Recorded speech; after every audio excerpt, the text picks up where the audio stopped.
Hello, everyone, and welcome to our 28th Global Public Seminar in Comparative and International Education. My name is Maya Changseliani. I'm Associate Professor of Comparative and International Education at Oxford.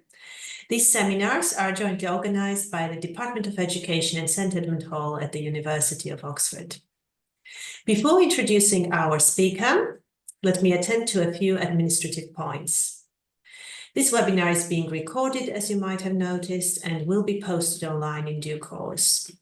Please, can I ask that everyone keeps themselves muted throughout the webinar unless you have been asked to speak or to share your comment. If you want to speak or to share your comment, please use the chat function on the right-hand side and write out your question or a comment that you want to share. At the end of the presentation, if your question is selected, I will invite you to ask your question or share your comments. When I invite you, please unmute yourself, switch on your video, and state your name and where you are from before you share your question or your comment. Now, the best part, introducing our speaker, Professor Oakleigh Welply. Oakleigh is Deputy Executive Dean for People and Culture in the Faculty of Social Sciences and Health at Durham University. She is professor in the School of Education. She teaches on the MA courses in intercultural and international education, intercultural communication, and international development and education.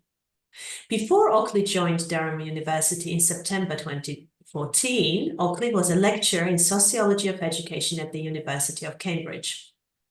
Oakleigh graduated with a sociology and politics degree from Sciences Po, Paris in France. She holds an MPhil from the Faculty of Social and Political Sciences in Cambridge on the sociology and politics of European society, and she completed her PhD in sociology of education at the Faculty of Education at Cambridge, and that's where I first met Oakleigh. Oakleigh's areas of research focus on the relationship of education to issues of language, issues of religion, immigration, integration, globalization, identity, gender, and citizenship. She is interested in developing cross-national research and methodologies to conduct research with diverse communities in European countries. Theoretically, her work is mainly inspired by the works of Paul Ricoeur, Frantz Fanon, and Pierre Bourdieu to investigate the intersection between wider structures and the subjectivities of young immigrants' identities and their experiences. Another key area of Oakleigh's work is global citizenship education, which she has approached from different perspectives, ranging from theoretically based discussions to large-scale survey data analysis. Interested in the theory and the practice of global citizenship education, she has been actively involved in the development of the global citizenship component of the Durham Award. Today, her talk is titled, "Society is Fragmenting: Discourses of Migration and Education in the Press in France and England." I will stop now and pass it on to our speaker. Please, Oakleigh. Thank you very much, Maya. I'm just going to share my screen. Make sure everyone can see. Can everyone see the slides? Yes. Great. Okay. Thank you very much for the very thorough introduction, Maya. It's very nice to be here. So thank you for inviting me. It's nice also to see some familiar names in the participants who are listening to this talk. So I look forward to a discussion afterwards. And as you said, the talk today is looking at migration and education in the media. And in particular, I'll be looking at discourse analysis of the press in two countries, France and England. I just need to, there we go, it's working, that's great. So why am I interested in this? On one part, because most of my work kind of, as you said, kind of focuses on a comparative perspective on migration and education and how this might intersect with issues linked to language, religion, race, identity, and also because there's been an increased focus on migration and education in public discourse in Western liberal democracies in the last few decades. And I was interested in particular in the fact that a number of very negative narratives of the immigrant other have emerged across different Western liberal democracies, and often presenting the immigrant other as a threat to national cohesion and participating in very kind of negative representations of immigrant children in schools, in the media, framed along a deficit or a securitization model. So in this talk, my aim is to kind of critically examine these discourses. And in particular, I'm interested in how there might be national variations of what we might call a global phenomenon. So in particular, how are these more global anti-immigration discourses articulated in specific national press, and how are these representative of specific national contexts? So I'll be talking you through my thinking and why it's interesting to look at the press, and also how it links into more kind of wider understandings of discourse and what can be learned from that. So the plan for today's talk is first to give a brief kind of description of why France and England might be relevant comparative contexts. And I'll try to not go into too much depth because I do want to look at, kind of really look at the themes that emerged from the press, but I'm happy to take questions afterwards. So I'll give an overall presentation of that, and then I'll briefly introduce the ways in which I approach theorizing media and policy discourse, and also approaches to researching and analyzing the press, and some of the challenges that that might present in a comparative lens. And then I'll try to spend most of this talk focusing on the different themes that emerge in different press around migration and education, looking first at the British press and then the French press. And then I'll conclude by looking at points of divergence and convergence, and reflecting a little bit on what does it mean really to reflect, kind of think about discourses in the media, and in particular in the press. So by that I mean, and I'll come back to that, but I mean in newspapers in particular. What can we learn? What's its relevance? And why do I feel that is important? So first, why France and England? And before I get started, I just wanted to make a little note about the use of terms France and England. Obviously, France is quite an easy term, but I'll be using alternatively British, Britain, UK, and England. And there are reasons for that. And one of it is because immigration law is UK-wide, so it includes all the devolved nations, whereas when it comes to education policy, England is separate from Scotland and Northern Ireland, and somewhat separate to Wales as well. So depending on what appears in the media or what has been kind of appeared in specific academic work that I'll be looking at, I might move between England and the UK. But my focus when it comes to education is very much on England. So why compare? I have a long-standing interest in comparison, both because of my own personal background, having grown up and worked in both countries and been educated in both countries, but also because as two kind of European countries, France and England present some similarities and differences that make them very interesting sites to investigate. They both have colonial histories that has led to post-colonial migration in each country, and they have similar socioeconomic and demographic contexts. And this shapes the experience of immigrants and children of immigrants with regard to different sectors such as health, employment, education, and attainment levels. Also in recent years, as I mentioned earlier, there have been similarities in public discourse around migration and education, and in particular, some narratives that emerge from more populist and alt-right xenophobic discourses about the threatening immigrant other. Now, another point of similarity that there is in terms of the recent educational initiatives or curriculum reforms, and both countries have been marked by a tension between trying to develop curricula that will reinforce national or nationalist values and a sense of national identity, whilst charging schools with the responsibility of promoting inclusion for increasingly diverse populations. So there's an interesting tension there that we can find in both countries. So as such, France and England offer quite a good illustration of contemporary tensions around migration and education in Western societies. And this is what made me interested in thinking about how are these themes articulated in media and policy discourse. Oops, sorry, moving slides. Now, despite these similarities, France and England also have very strong differences, and they've traditionally been presented as polar opposites when it comes in particular to thinking about immigration, but also models of integration. So they have very contrasting philosophies of integration, different values, which I'll come back to, which underpin also a lot of the way in which educational systems might try to adapt or respond to increased diversity, whether it's in terms of language, religion, culture, etc. So examining media discourses in a comparative perspective within such different countries, can help shed light on the ways in which discourses around migration and education are located at the intersection of wider global, national, and local discourses, but also shaped by specific historical, cultural, political, social, economic, and linguistic context. So there's something about having these two countries presenting enough similarities and enough differences to really shed new light on things that we might not see if we were just studying one single country. Now, if we look at France and England, they are very generally presented as sitting on two ends of a continuum in the way in which these countries have developed concepts of integration, for example, inclusion, and the negotiation of difference. And this is particular kind of importance for education, since that will shape different approaches to the inclusion of immigrant youth in schools. So this is quite a crude model, but traditionally the UK used to at least be presented as a more multicultural model, which kind of favors the value of particularism, focuses on inclusion, and also the recognition and celebration of differences in all areas of public life.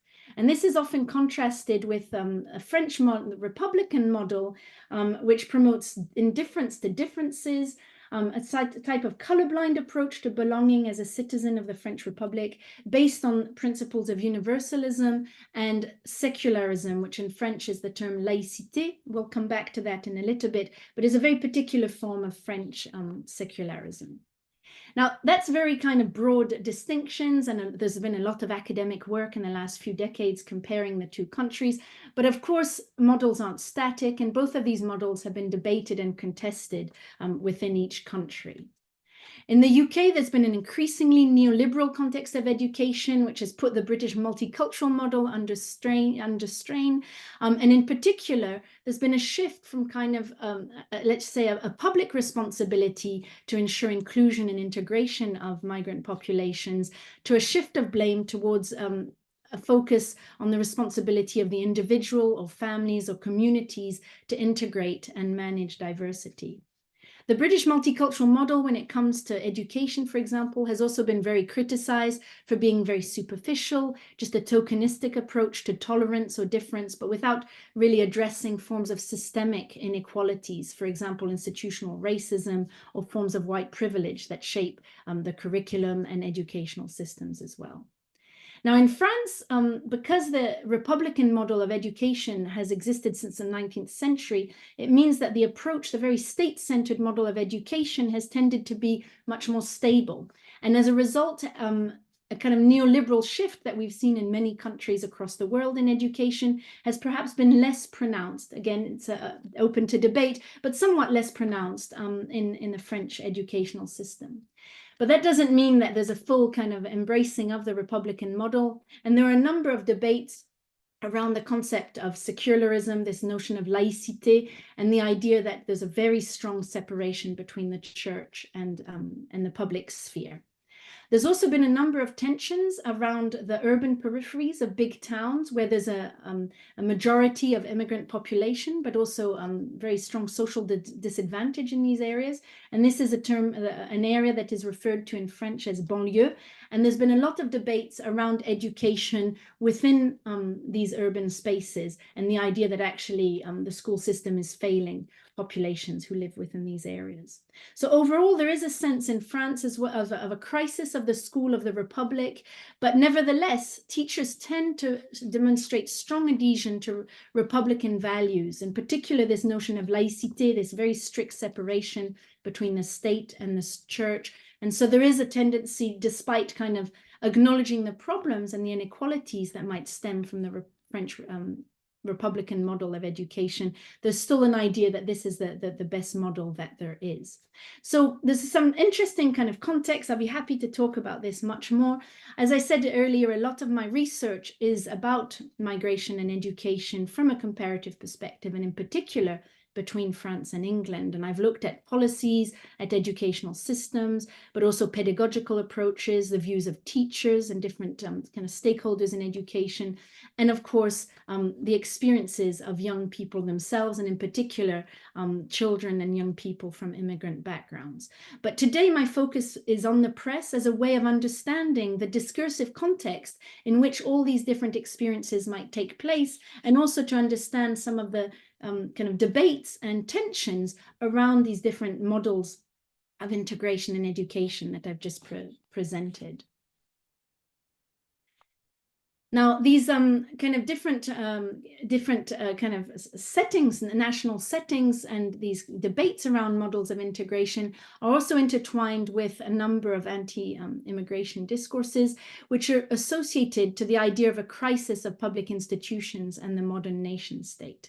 And within this, and this is what I find interesting here for looking at the press, is that education has been positioned quite centrally within these debates, but also occupies a very paradoxical position. On the one side, it is seen as a vector of integration. It is seen as the space where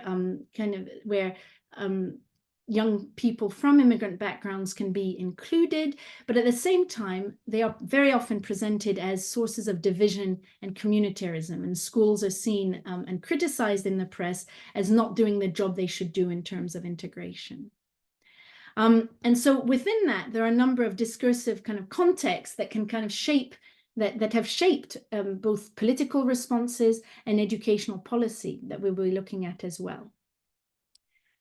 So if we look a bit more at kind of how we can think about the media and policy discourse in particular. Now, the first in the research that I'm presenting today is premised on the idea that discursive constructions of the impact of migration on schools and policy and media have both shaped and been shaped by this paradoxical nexus of migration and education with Western democracies. In particular, these discursive constructions emerge from the interplay of multiple discursive spheres. This might be global, national, local, and it means that these different discursive spheres are also rearticulated at different levels. It might be at a national level. You might have different rearticulation of wider ideologies and discourses within the different countries, within France and England, within the educational systems, but they're also rearticulated at more local levels, and that might be at institutional levels, and it might be within specific geographical or socio-spatial localities. Now, underpinning this as well is the idea that migration and education are attitude objects. So that's the understanding that I bring today to this analysis of the press. And to use the words of Allen and Blinder, who carried out some extensive work on immigration, on portrayal of immigration in the press in Britain, the idea of an attitude object is that mass media's discursive construction of immigration shapes public perceptions or mental images of immigrants. But this doesn't happen in a causal or a linear way. The press is both a kind of symptom of various discourses and kind of attitudes to immigrants that might happen in different countries, but it also participates in cementing and developing and influencing these attitudes as well. So there's a kind of back and forth in the ways in which the influences of the press can happen. But from all this, based on all this, my view is that it's very interesting to understand the media, to understand the press, in order to understand the discourses that surround a lot of the education policy and practice within each country.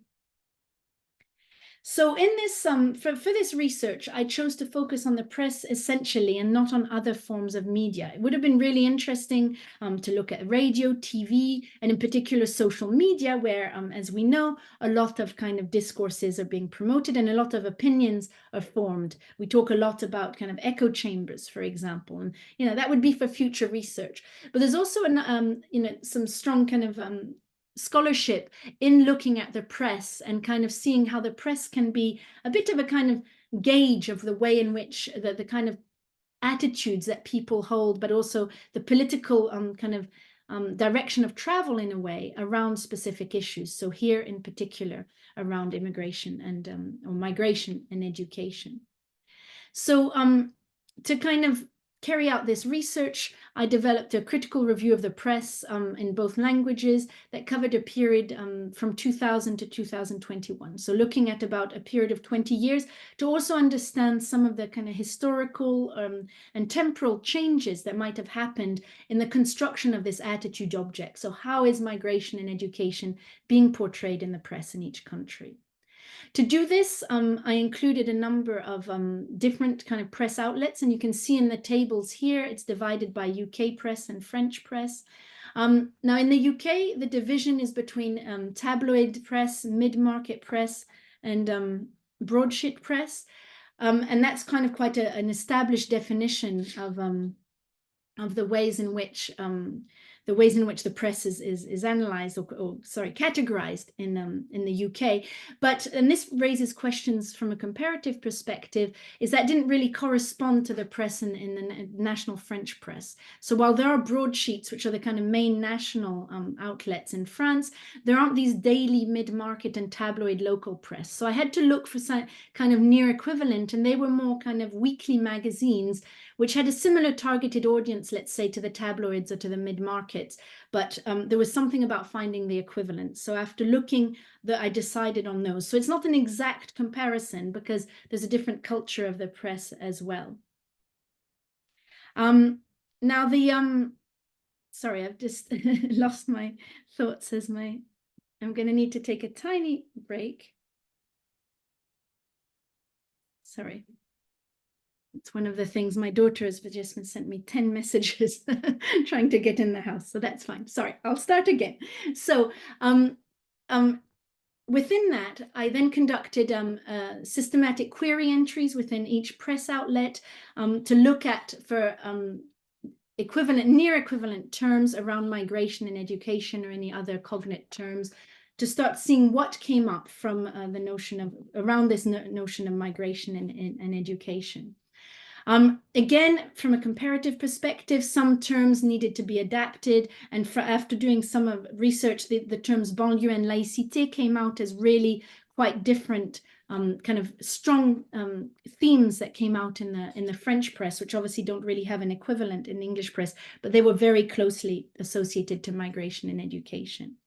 And then once the articles were selected, there was a number of selection criteria that were applied, mainly whether they directly engage with migration and education, and whether they fitted, whether they looked at specific areas such as educational policy, curriculum, teaching and learning, schools, or student youth experience. Now, I'm happy to discuss this in a bit more detail later on. In terms of analysis, I started with a thematic analysis, and then from there kind of identified major themes that emerge from each country, and then turned to critical discourse analysis, which allowed me to kind of look more closely at the forms of representation and discourse and inscribe them within wider social and political dimensions, and look at kind of underlying ideologies or power relations in some cases. So that's a little bit of a whistle-stop tour of the research, but I'm happy to talk about that a little bit later afterwards. And I'm going to turn now to the findings so that we can look a little bit more at what came out from the press.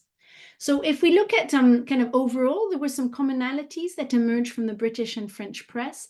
Here they are in front of you. One of them was language and religion as new markers of otherness. The other one was kind of echoes a little bit what I was talking about before, which was schools portrayed as sites of societal tension and fragmentation. And then another one which came across very strongly a theme was hostility towards Islam and Muslim youth. However, there were, and this is what we'll look at in the next part of this talk, is that there were a number of national variations in the ways in which these discourses were articulated in the press, which kind of make us reflect about the ways in which the different discursive spheres become rearticulated at a national and local level. So I'm going to now look at some examples and hopefully be able to clarify a little bit some of the aspects that I was talking about. So one aspect that came out from the British press was this idea of a crisis around migration and language. And I'll just show you a few examples. I won't read them out straight away, but just to give us kind of sense of some of the titles that we could find in the press. And here you can see it's over a period of about 9-10 years. So we start in 2007. There's an example from 2016. There are many more. I think about 2017 was when this kind of representation stopped. But what's happening here when we look at these different kind of extracts? These are titles from a number of different outlets. And you can see that it includes tabloids such as the Daily Mail, mid-market such as the Daily Express, but also broadsheets, The Independent. But there were also examples from the Times and the Independent. Couldn't put them all on here. So what we get here are a number of different rhetorical strategies and kind of lexical strategies that create certain discourses around migration and education. So one rhetorical strategy that we can look at is the emphasis on numbers. And here it was quite striking looking through a number of articles during that period, is this kind of idea of indicating volume of migration through reference to numbers. So here we have half of all school children in many of Britain's biggest cities do not speak English. We have 244 million, that's a staggering sum you pay each year. English is not the first language in 240 schools. Migrant influx could cause thousands of children to miss out on primary school places. So again, this idea of a giant kind of quantity of children in schools from migrant backgrounds who do not speak English as their first language. This is associated with the use of very negative lexicon. For example, the idea of swamped or staggering sum, and which carries the idea of a kind of invasion or the flooding of schools through migrant children, which is going to take away resources or change the British character of school. These representations are quite misleading. They mask a much more nuanced and complex reality, because although, yes, there was an increase in the number of English as an additional language pupils within a period of 10-15 years at that time in England, they still represented quite a small proportion of the school population. There was 21% in primary schools and 17% in secondary schools in 2018. And again, that was geographically distributed very differently, so with a big concentration in major cities. But when we read this kind of press, it really gives an impression that there was this kind of overwhelming influx of young people, of young migrants in schools. The use as well of negative lexicon such as alarming or crisis carries the idea of a threat, the idea that native English speakers will receive less attention or lower quality education, or as is shown in some of the examples, are going to miss out on primary school places. And that's another aspect that came out from a lot of the press that I reviewed, is this idea that the support and for the resources and support for British students or native speakers is going to be less because of the changing, and that also there's going to be a changing British character of schools. So there's a big kind of idea of taking away resources here, draining resources. And this builds on a strong distinction between native and non-native speakers, which carries also the idea of legitimate and illegitimate belonging in schools. If you speak English, then you're allowed to be there. If you don't, you're taking someone else's place, for example. And the idea that children are therefore valued differently. So this whole representation of migration and education around language and migration carries this sense of a different legitimacy and different types of values. It also overlooks the considerable linguistic diversity and the different levels of proficiency of EAL students. So English as an additional language students, where some might actually be bilingual, some might have learned English and speak it in the same way as native speakers or have very high proficiency, but that's not at all what is represented here. So this, if we just think about the representation here, this kind of framing of language and migration, it creates very strong alarmist discourses, which are located within wider neoliberal discourses around immigration and society, in which speaking English is constructed as a litmus test of migrants, a measure of whether or not they are properly integrated citizens, whilst the failure to integrate is shifted to individuals and communities, whether these are linguistic or religious. And this next example kind of highlights that by showing the intersection of language and religion. So here we have an article from 2011 from the Daily Telegraph And I'll just read the title and subtitle. It says, if you don't speak English, you can't belong in Britain. The inability to speak a host country's language reinforces dangerous divisions in society. And it is a very reasonable requirement for every immigrant. Parents need to be able to write and speak English to help their children progress at school. And this is accompanied by an image here which portrays possibly a Muslim family. We see a lady in the background who is wearing a headscarf, a man with a beard. So although it's speaking about language, you can see here that there's quite a shift from the previous examples, which focus very much on immigration from the European Union accession countries, to a focus on Muslim populations. And here, this particular example draws on both language and religion to construct very negative images of the undesirable immigrant Muslim other. Now, if we look at this example, it highlights a number of things. First, it shows the intersection of otherness and discursive constructions of migration and education. So a Muslim family is portrayed under ideas of dangerous divisions in society, which are associated with the inability to speak English. It also creates distinct lines of belonging and othering and reinforces assimilationist ideas of integration, which portrays again this idea of legitimate and illegitimate citizens in parallel with the idea of legitimate and illegitimate pupils. So you have those pupils who progress, who speak English, and those who do not. So again, this different valuing. So although there's a similar lexicon and semantics that participate here in this example in negative discourses about migration and education, we can see a really big shift between the economic framing of European migrants as flooding or draining resources, and here a securitization framing of Muslim immigrants as threat for school and society. And this is marked very much by the idea that there are dangerous divisions. So we've moved here from very different discursive spheres in a way, the idea of taking away resources and the idea of a threat or the idea of division.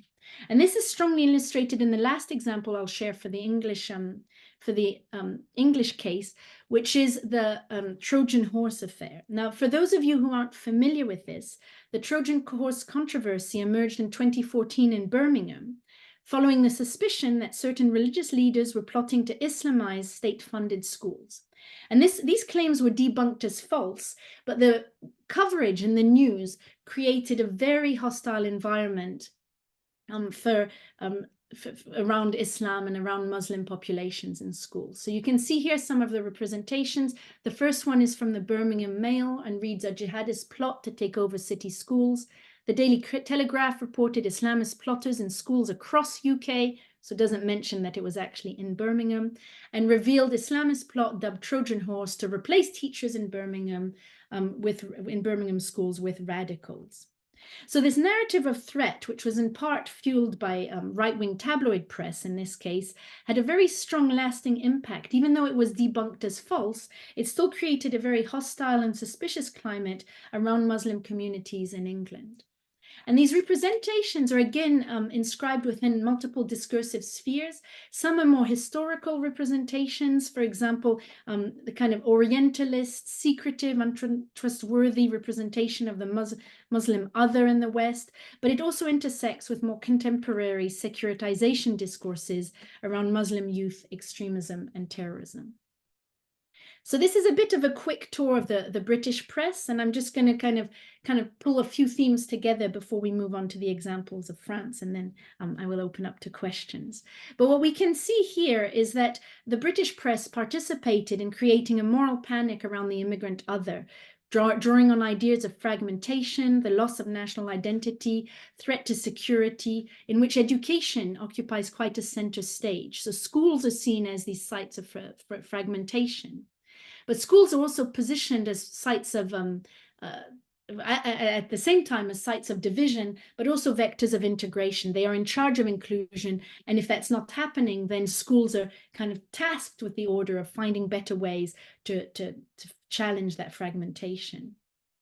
And this has found echoes both in political discourse. There's been a number of political leaders who talked about who kind of lay the blame on communities or individuals for failing to integrate. For example, David Cameron, the then Prime Minister in 2015, made a quick association between mothers not learning English and the risk of extremism. And more recently, Prime Minister Boris Johnson in 2019 also spoke about the communities not wanting to integrate and not wanting to learn English. And this is particularly targeted at Muslim communities.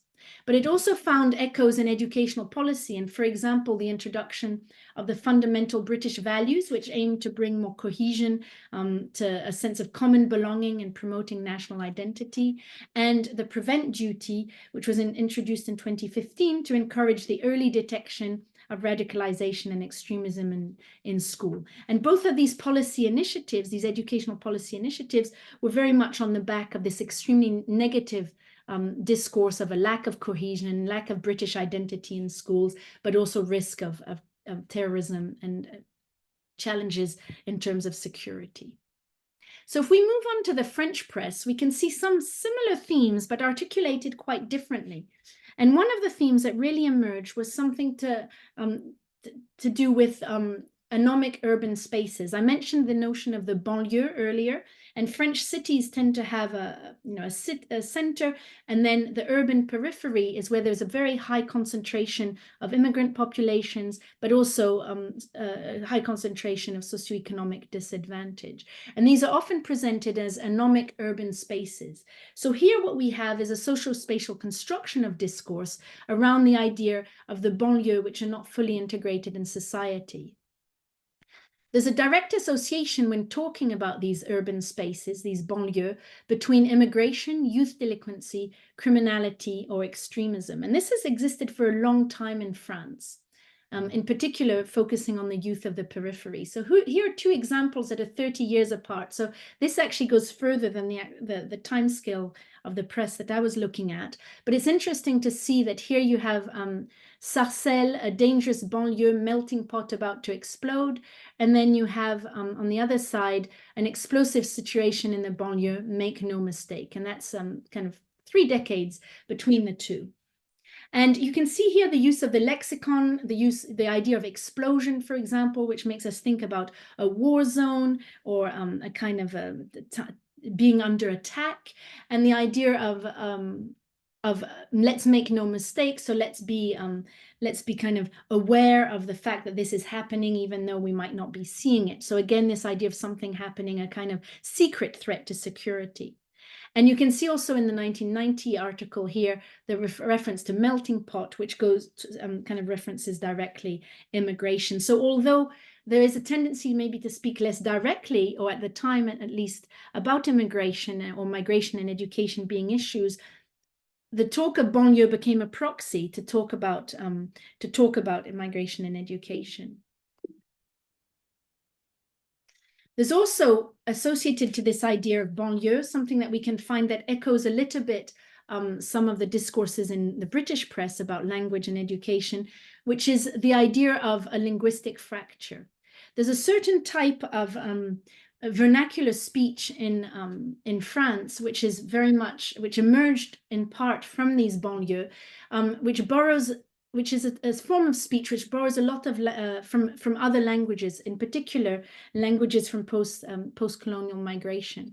But this has been portrayed very negatively in the press as a form of linguistic fracture. You can see here the ghetto of words, so the use again of the lexicon ghetto. And in the second article down here, you can see that this langage des cités, as they call it, as something that is put in opposition, a fracture from official French, and there are direct links made here to the idea that it's creating a gap between two worlds and slowing down integration. So again, a portrayal of migration and education a little bit by proxy here, but that kind of speaks of a lack of integration and a linguistic fracture.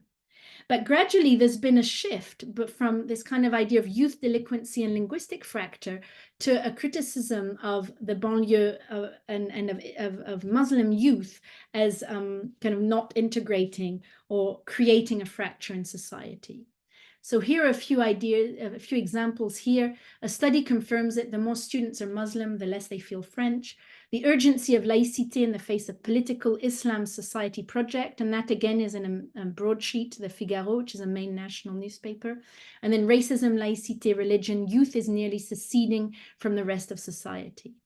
So one key area here that emerges from the press in France in relation to migration and education is this perceived tension between laïcité, the secularism, and Islam in schools, and the idea that Islam is not compatible with French Republican values. Laïcité is one of the 3 pillars of education in France, and so the idea that Islam in particular and Muslim youth cannot integrate properly within the Republican school is very strong in the press and has led to a lot of anti-Muslim sentiment as well. So although it's presented as defending secularism, it is very much framed around problems around migration and education as well. There's also, we can see again the themes of securitization and communitarism, a lot around threats to national identity. And you can see in this last example here, the idea that youth is nearly seceding from the rest of society. And as I mentioned before, this carries very strong hostility towards Muslim youth. We can find the same kind of hostility that we found in the British press. However, it's articulated very differently, and there are these local adaptations to the reality of the French kind of school of the Republic and this notion of laïcité. And then the final example from France is this idea, the intersection between youth, language, and religion. And you can see again here this idea that the school where nobody speaks French anymore, the whole areas of the territory are slowly seceding, so a very strong idea here around fragmentation. And then there was also a whole controversy about teaching Arabic, which is the language of the majority of immigrant population in France, who come mainly from North Africa. And there was a big kind of debate around the idea that if Arabic was taught in primary school, that would be going against the kind of, again, Republican principles. It would lead to communitarianism. And you can see here in this example how it's strongly linked to religion. So teaching Arabic is presented as the language of the Quran. So what we see here is an intersection of language and religion in the portrayals of the press. Ideas of deterritorialization, cutting off from society. So this fragmentation is very much inscribed within this idea of an urban space that is kind of being cut off from the rest of society.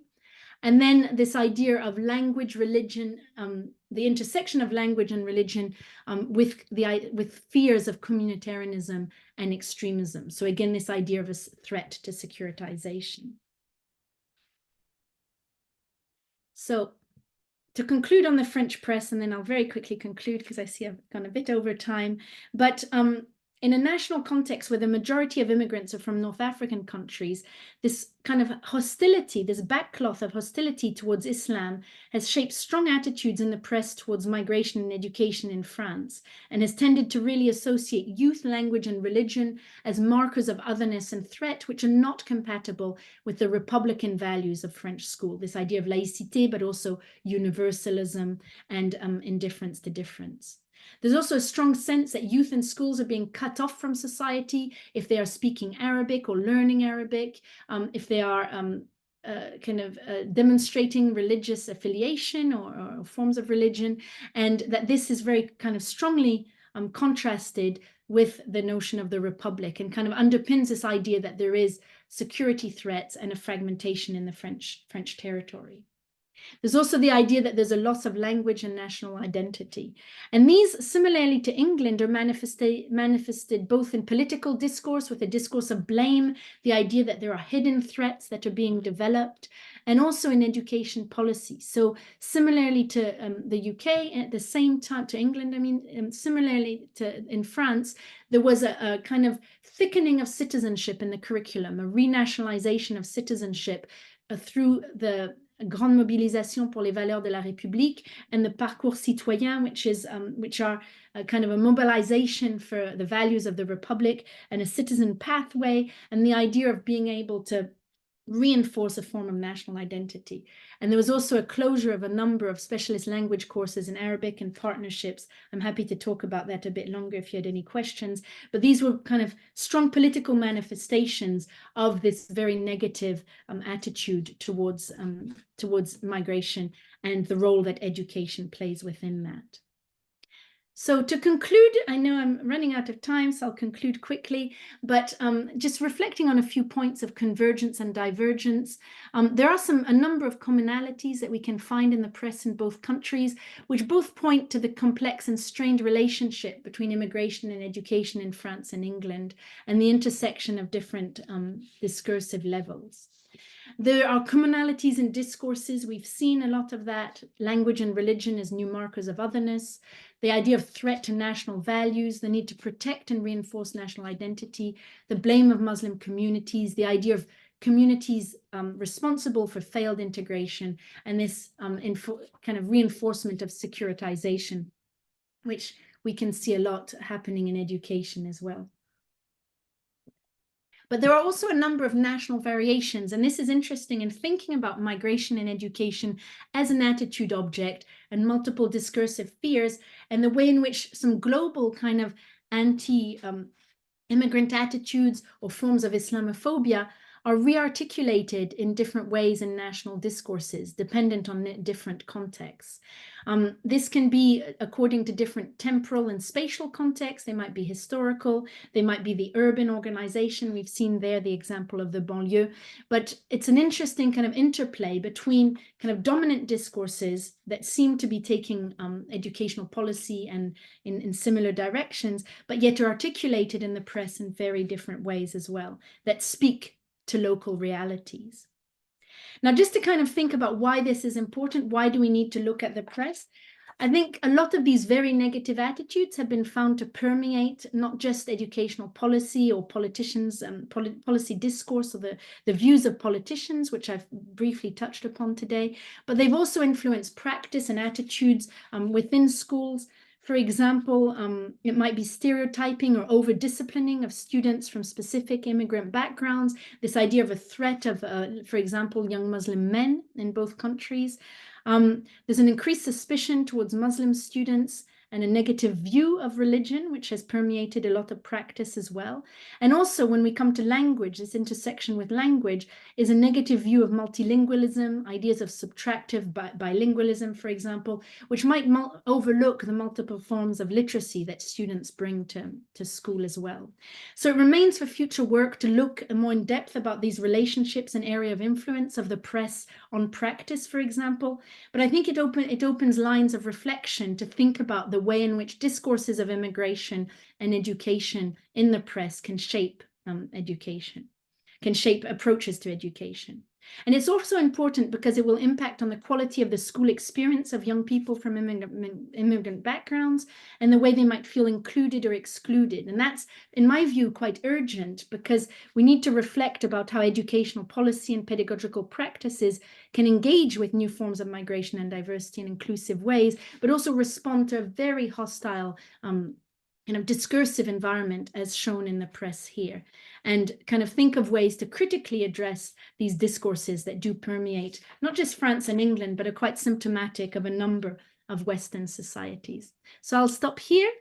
Apologies for going over, Maya. I know I had a lot to say, but Thank you so much, Oakleigh. It's fascinating, such a rich study with so much detail. Thank you for sharing all of that with us. While we await questions, Catherine Montgomery wrote a comment here, Oakleigh, appreciating your talk and apologizing she had to leave.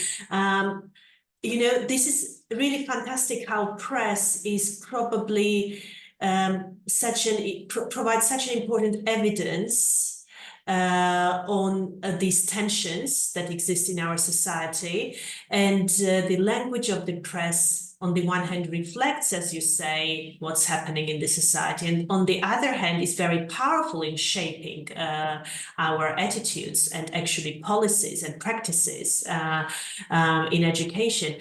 Shaping means that it is generally perpetuating, so generally it's a dark story from what I see here, but of course the power of shaping could also be a transformative power, I suppose. So what do you think? Did you see any examples where you saw the press trying to reshape these dark negative perceptions? That would be my first question. And I have a whole list of questions if no one else comes in. Thank you, Maya. Do you mean kind of trying to bring counter narratives? And more Yes, absolutely. Did you see such examples? I mean, in some extent, but not as much as I'd expected to be. And it's true there, it's painting a kind of dark narrative, and we're looking more, in some ways, at the more kind of right-leaning press, but not always. But what I was surprised was actually, in particular in the UK, that there was really, when you looked through, for example, at language, which might be seen as a more neutral, kind of approach, a lot of the majority of the press was saying the same thing. They were reproducing these figures of there's 1 in 5 children don't speak English, or there's 240 schools where no one has English as a first language. And so when it came to that, there wasn't that much counter narrative. I think there are more when it comes to perhaps the representation of Muslim populations and Muslim youth. So there might be more debates or more nuanced debates. But there's still, if you just look there, I presented mainly the titles. And I guess that's the nature of also the press, where there's less people reading the press, you need to attract people, is they did tend to be sensationalistic. So even if the content of the article was more nuanced, there was still this kind of presentation of Muslim youth as a threat, or the need for more securitization. And so, yeah, I wasn't as hopeful as I could be. And again, we'd probably need to look more in depth, because some might use different terms or might be looking at different aspects. But I think there's a general kind of, there's maybe not enough counterbalance, I'd say, to this very dark story, as you mentioned. Thank you very much, Oakleigh. So I see a question coming in, and I will invite Thomas to ask his question, which is very closely linked with what you said now. Thomas, would you like to come in? Hi. Thank you for a very interesting, wonderful chat. Sorry if you can hear my kids in the background. It's dinner time and they are not enjoying the dinner that I've cooked for them. I was previously a teacher in England, so I'm kind of very interested about this from the British context. And I think in Britain, a lot of this discussion and debate is very closely tied to kind of your political ideology, class, and levels of education, things like that. A lot of the newspapers you shared were right-wing or right-leaning, whereas the teaching profession traditionally tends to be more kind of left-wing and left-leaning. I'm interested in whether, I think we often see, like in the debate, teachers framed as in opposition to the kind of right-wing press. And I wondered whether, on the one hand, you thought that maybe it's like a protective effect in schools where teachers kind of buy into this less, they're not reading these papers as much, or when they do, they're reading them with a critical eye, or whether this actually acts to kind of like fan the flames because teachers are portrayed as kind of being nefarious and kind of colluding with the enemy in inverted commas, as you might put it. I think that's a really, really good question, and I think there's a lot to unpick there, in fact. But yes, so I think first of all, these were kind of the more right wing, but as I said, not always. I think sometimes it was kind of echoed across a number of different, including more left wing, traditionally more left wing outlets, which I was quite surprised. And I think there's several things there. The first was, I think, as you say, the teaching profession would tend to be more left wing, would tend to kind of oppose those kind of direct narratives. But I think that the challenge, and that was one thing I kind of that came out quite strongly, is that really difficult position that schools are put in, because at the same time you have kind of curricular changes, for example, the introduction of the fundamental British values in the UK, or the prevent duty, that become part of the infrastructure and part of the systems that teachers have to negotiate with.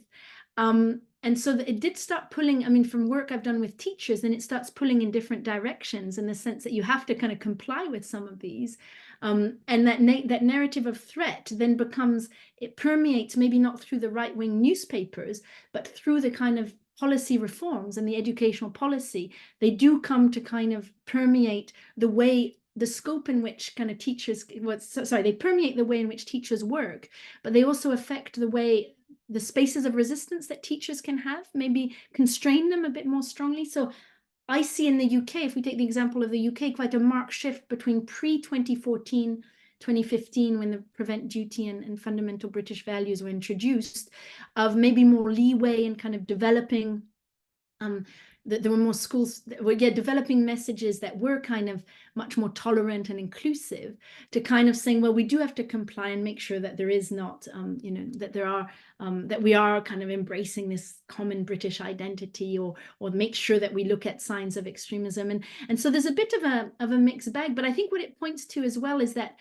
relationship, where is the influence happening? And it's not something I have an answer, but it kind of, what is symptomatic of what? So is this press just kind of, is it driving change, or is it reflective of a general shift? And what we do know from research that's been done since the 1990s with teachers is that despite having quite a left-wing position, there are a number of stereotypes around migrant children that are often of the level of the subconscious. So for example, there's an disciplining in the UK of Black Caribbean children, and that is kind of over decades. There's a tendency to think, if you look at levels of exclusion, for example, of young Black Caribbean boys, it's much higher than any other ethnic group. And in France, it's exactly the same. A number of studies have shown that it's the same with North African immigrants. So kind of from Algeria or Morocco in particular, but also Tunisia.